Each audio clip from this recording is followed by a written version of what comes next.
Senadores y diputados se unirán para impugnar ante el Tribunal Electoral las candidaturas presuntamente vinculadas al crimen organizado, sobre todo el narcotráfico, tras el señalamiento que hizo ayer el presidente del Senado, Gerardo Fernández Noroña.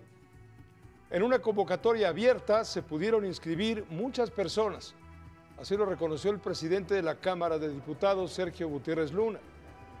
Dijo, conocer los antecedentes de todos y cada uno es complicado.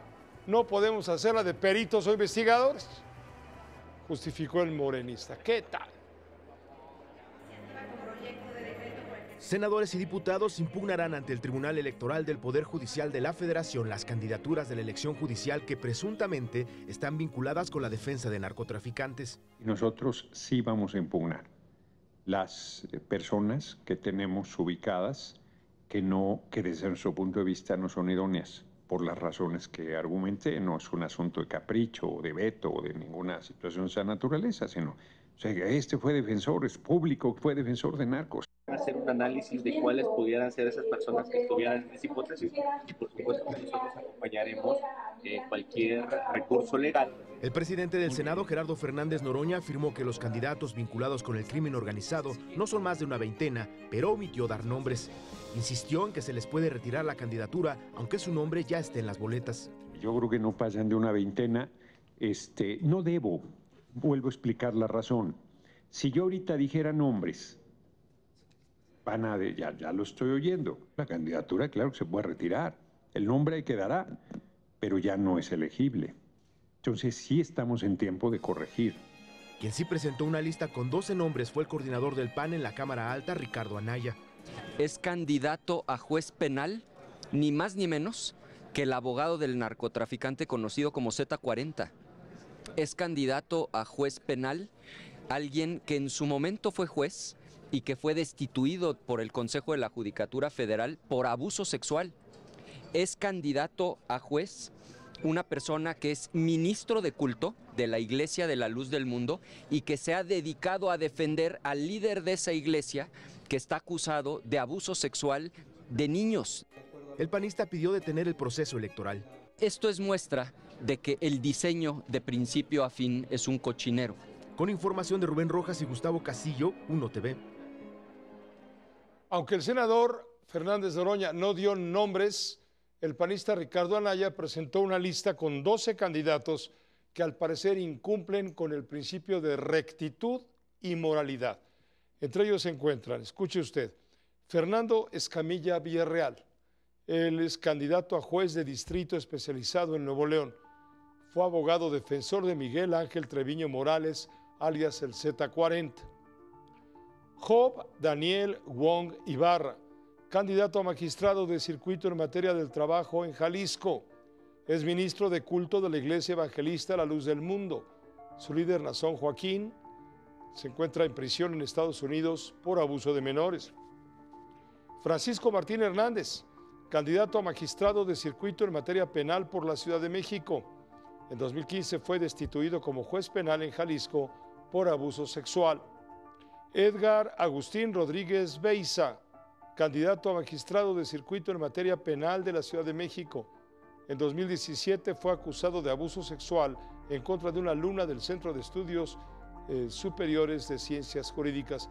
Fueron algunos de los nombres que dio a conocer Ricardo Anaya del Partido Acción Nacional. Obviamente Morena lo descalificó porque dijo, claro, nos está atacando la derecha porque no creen que haya posibilidades de una revolución judicial única en el mundo. La presidenta de la República señaló al Tribunal Electoral como la última instancia para definir acciones en el caso de candidatos a juzgadores presuntamente vinculados a organizaciones criminales o a algún tipo de delito. De haber pruebas en contra de aspirantes por presuntos nexos, podría ser descalificados. Esto dijo la presidenta de la República. Y veremos qué decide el tribunal. Podría, aunque ya esté en la boleta, pues poderse poner una medida precautoria o, en su caso, descalificar a la persona, pero tendría que presentarse pues todas las pruebas, ¿no?, de que es así. Pero hasta ahora quien tendría que definirlo pues es la última instancia, que es el Tribunal Electoral. Entre tanto, la Asociación Nacional de Magistrados de Circuito y Jueces de Distrito, la JUFED por sus siglas, condenó y expresó preocupación por las recientes declaraciones del senador Fernández Noroña. Dice la JUFED, estas declaraciones confirman palabra por palabra lo advertido por la JUFED desde el inicio. La reforma judicial impulsada por el actual gobierno federal es inconvencional, ilegal y representa una amenaza directa y real contra la independencia judicial en México y los derechos humanos. Según la JUFED, la elección judicial no es un acto democrático.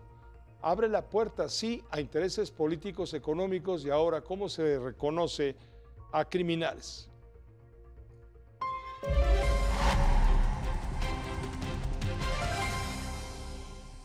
¿Ha pensado usted qué pasaría si un candidato probadamente vinculado a la delincuencia organizada llega a ganar?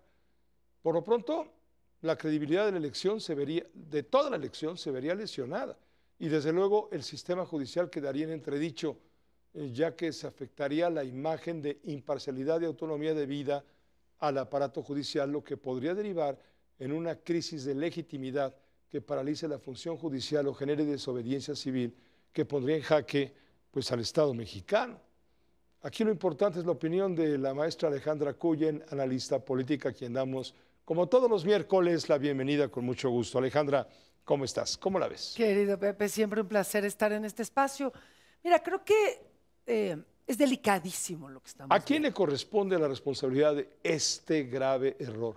Porque es un error, es una cuarteadura en el proyecto de reforma del Poder Judicial. Yo creo que hay que dividirlo en dos partes. Una es, por supuesto, la responsabilidad de los que escogieron a los candidatos. Y recordemos que aquí cada poder hizo una selección de candidatos. El Poder Judicial hizo ahí un grupo de expertos que son los que hicieron el palomeo. Primero nombraron unos comités de evaluación, de consenso, gente probada, ajena al Poder Judicial, al Poder Legislativo, al Poder Ejecutivo, ajena entre comillas, pero vamos, gente que no estuviera vinculada de manera partidista. Y ese comité de expertos sabios en cuestiones de derecho fue el que valoró la calidad tuya, mía, de cualquiera que se presentara con intenciones de ser candidato. Que eran, recordarás, alrededor de 8,000 candidatos. No sé hasta dónde un comité de expertos puede hacer una evaluación de 8,000 candidatos. Entonces, hay una responsabilidad muy clara. Al final, el comité evaluador y cada poder que mandó o que avaló cada una de estas candidaturas tiene una responsabilidad y el INE eventualmente los avaló. Oye, que en última instancia es el tribunal quien tendrá que decidir. Pues sí, solo que recordemos que si bien el Poder Judicial trató de hacer el trabajo como pudo, lo mismo el Poder Ejecutivo, donde además tenías a Saldívar, que tiene intereses pues muy particulares y tenía ahí su grupo de expertos, y después el Poder Legislativo, que de plano lo hacía por tómbola, ¿no? Decíamos en este espacio, me parece la semana pasada, que esta elección en realidad es una lucha de poder entre los tres poderes.